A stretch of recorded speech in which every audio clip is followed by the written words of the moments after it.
ভাই আসসালামু আলাইকুম, ভালো আছেন? ওয়ালাইকুম সালাম। ভালো আছেন না? ভাই আপনার যে এই যে কোয়েল পাখির যে খামারটা, এখানে কতগুলো কোয়েল পাখি আছে? 3,000 পেল গেছে। 3,000 কোয়েল পাখি আছে না? হম। তো এখান থেকে আপনি প্রতিদিন এখন কি সব কোয়েল পাখি ডিম দিতেছে? সবগুলাই তো আর ডিম দেয় না আপনার। এই 75%, 80% এরকম প্রোডাকশন আছে আর কি। ও, আছে আর কি। তো আপনার মানে প্রতিদিন আপনি কিরকম ডিম পান? এই তো 1800, 2,000, 1900 এরকম হচ্ছে আর কি। ও, কোয়েল পাখির তো মানে তেমন বেশি খাবার দিতে হয় না, না? না, খাবার তো কোয়েল পাখির খাবার আছে, খাবার তো দিতে হয়। খাবার যে কোয়েল পাখিরও খাবার আছে, ফিড আছে, ওই ফিড ব্যবহার করি আর কি। ফিড দেয় আর কি। ও, তো আপনার এই যে কেউ যদি আপনার মতো কোয়েল পাখি পালন করতে চায়, সেক্ষেত্রে আপনি মানে তার কি বলবেন যে কোয়েল পাখি পালন করলে কি মানে লাভ হয়, লাভবান হওয়া যাবে? কোয়েল পাখি তো অন্য অন্য খামারির চেয়ে, অন্য অন্য যারা হাঁস পালন করে বা এই যে ব্রয়লার মুরগ পালন করে, বিভিন্ন খামার করে না, ওই থেকে তো মনে করেন অনেক পরিশ্রম, কিন্তু কোয়েল পাখিতে তেমন পরিশ্রম নাই। মানে পরিশ্রম কম, পরিশ্রম কম, লাভ কিন্তু বেশি হয়। আপনার অ্যামাউন্টটা অন্য অন্য ইয়ার থেকে মোটামুটি ভালো একটা অ্যামাউন্ট আছে আর কি।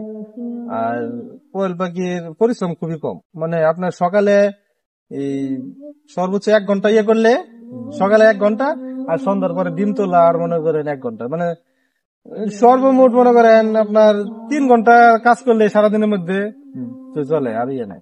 বেশি পরিশ্রম করা পরিশ্রম লাগে না। না। সন্ধ্যার সময়, সন্ধ্যার আগে যাইছে, সন্ধ্যার সময় এসে বাতি দিতে হয়, হুম। 9টার সময় বাতি অফ। আর সন্ধ্যাতে 9টা, সন্ধ্যার পরে ডিম তুলতে হয় আর কি। ডিম তুলতে আধা ঘন্টা 40 মিনিট লাগে, আর খাবার পানি দিতে এরকমই লাগে। আর এরা আর আধুনিক সিস্টেম বাড়িছে। আধুনিক সিস্টেম বলতে যদি অটো ডিঙ্কার ফিট করা হয়, হুম। তাহলে পরিশ্রম আরো কম হয়। আর এটা লিটারও এরকম ইয়া করে না, খালি সাইডের যে ইয়া আছে, এটা সপ্তাহে একদিন ইয়া করলেই চলে। খুশি হলেই যায়, হ্যাঁ। এক এই পদ সপ্তাহে একদিনে আধা ঘন্টা লাগে এটা পরিষ্কার করলে। ও, কিন্তু কোয়েল পাখির রোগ বালাই কম, মানে প্রতি মাসে মাসে অ্যান্টিবায়োটিক ডোজ করতে হয়। আর তাছাড়া যে মাঝে মাঝে একটু ঠান্ডা ডোজ করতে হয়। এই নেই, তাছাড়া তেমন কোনো ইয়ে নেই।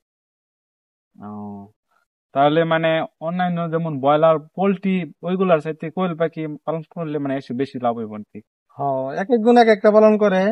তখন আমার তো সব ওই আমার হাঁস, 2,000 হাঁস ছিল, তারপর আবার কোয়েল পাখি, তারপর ব্রয়লার সেট আছে, মাছ আছে, এগুলো আর কি। যে আমার চিন্তা ভাবনা আছে আর কি, যে মানে এক একটা একটা নিয়ে তো আর পড়ে থাকলে চলবো না। হুম, হুম। তাহলে 5-6টা প্রজাতি ইয়ে করলে, মানে একটা যদি ইয়া হয় তাহলে আরেকটা দিয়ে করা। এই জন্য যে এনে যেমন কোয়েলে সেটা ব্রয়লার শিট করছে, একটা পুকুরে মাছ আছে।